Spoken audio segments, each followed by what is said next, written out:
Mi nombre es José Pereira, estudiante de Arquitectura del Politécnico Santiago Mariño, extensión Maracay, y el día de hoy estaremos hablando sobre estática para resolución y diagramación de fuerzas. Estaremos hablando brevemente en cuanto a lo que son cargas, tipos de cargas, columnas, vigas, perfiles metálicos. También estaremos hablando sobre la diagramación de fuerzas actuantes y la diagramación de corte y momento.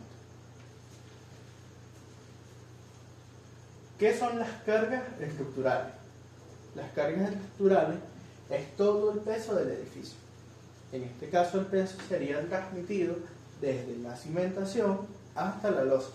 En este caso desde la cimentación sería la zapata, el pedestal, la viga de riótica que llevaría la columna, la viga y la losa del techo, que eso pertenecería a la infraestructura, lo que sería la zapata, el pedestal y la viga de riótica, y la superestructura sería la columna, la viga y la losa.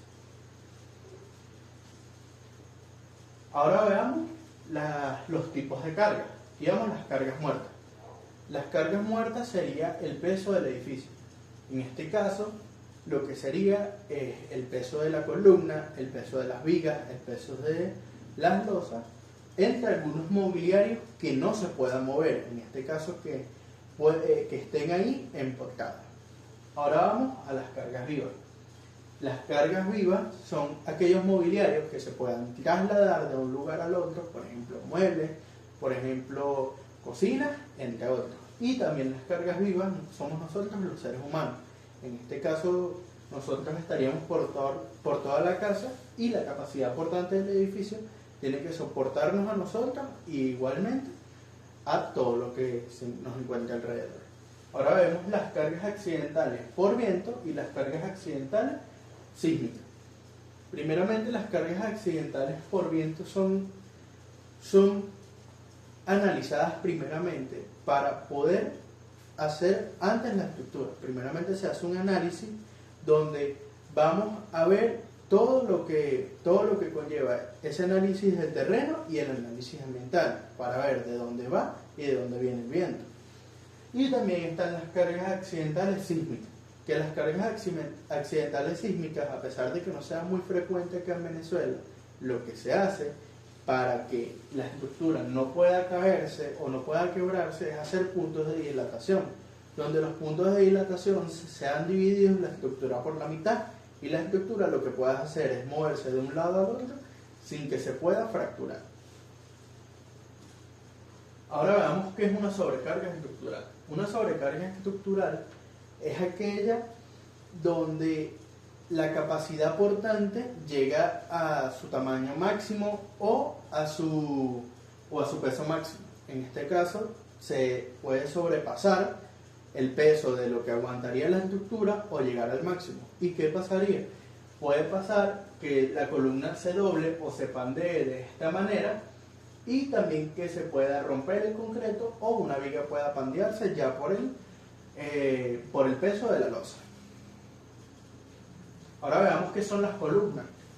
Las columnas son un elemento estructural vertical que soportan a todo lo que sería la superestructura, y que esa misma se transmite hacia la infraestructura, que sería la cimentación. Ahora veamos qué son los tipos de columna.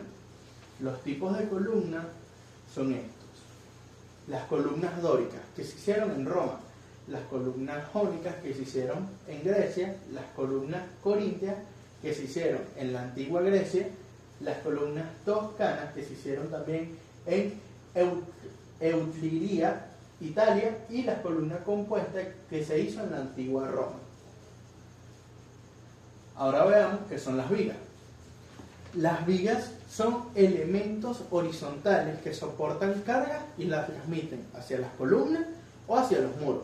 Y las vigas y las columnas, tanto las dos, a pesar de que las dos van en conjunto, son fundamentales para la construcción de edificios, puentes, entre otras cosas. Ahora veamos algunos tipos de vigas que realmente me llamaron bastante la atención y que se los quiero compartir.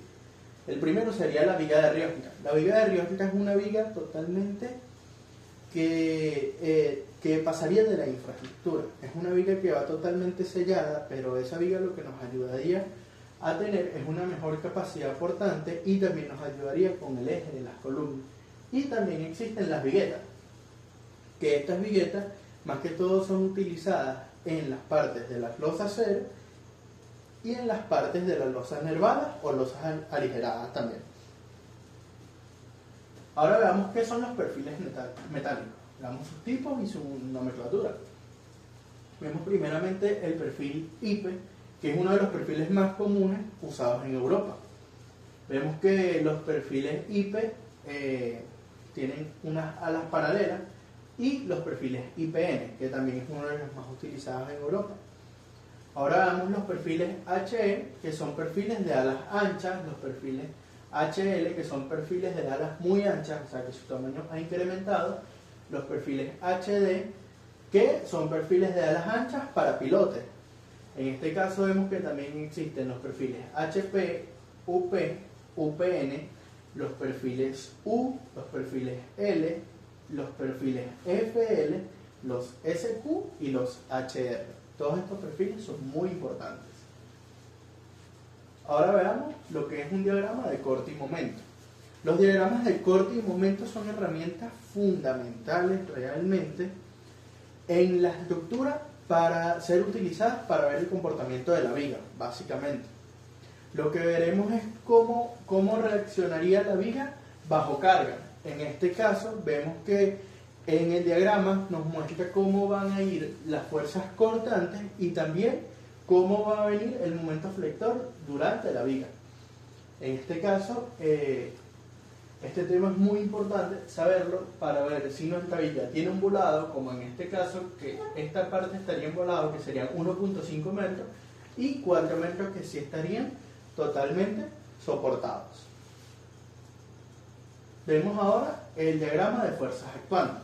¿Qué es un diagrama de fuerzas actuantes? Como lo dice su nombre, el diagrama de fuerzas actuantes realmente se transmite a lo que sería la tensoestructura, como vemos en este caso en el puente, que la tensoestructura se transmite a tracción.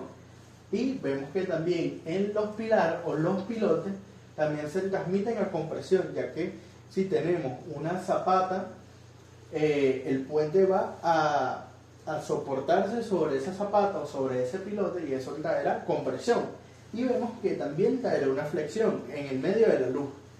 Cuando hablamos de luz sería el medio de columna y columna que veríamos.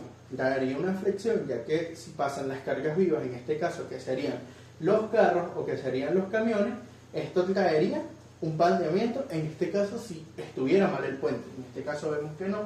Y igualmente vemos un ejemplo por acá de cómo sería la losa, las vigas y las columnas. En este caso vemos que la losa se abre por la mitad, ya que un lado es más largo que el otro.